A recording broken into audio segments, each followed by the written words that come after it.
17 شخص بيتصاب بسبب سقوط اسانسير في جامعة المنوفية. تعال اقول لك ايه اللي حصل. الاسانسير ده كان في المستشفى الخاصة بجامعة المنوفية، كان فيه حوالي 17 عامل وقع بيهم من الدور الثالث.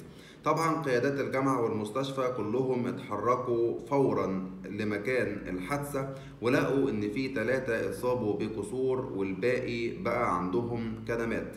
طبعا الجامعة والمستشفى اتخذوا الإجراءات اللازمة في التحقيقات عشان يشوفوا مين السبب ومين المقصر عشان طبعا ياخد جزاؤه، وكمان شكلوا لجنة لضمان عدم حدوث الموضوع ده مرة تانية. طبعا المقصر لازم ياخد جزاؤه. الحمد لله ان مفيش وفيات، هما يعني شوية كسور وكدمات، وان شاء الله تخف وتبقى الناس كلها وال17 عامل سليم. ونتمنى طبعا زي ما قلت لك اللي مقصر او السبب في الموضوع ياخد جزاؤه.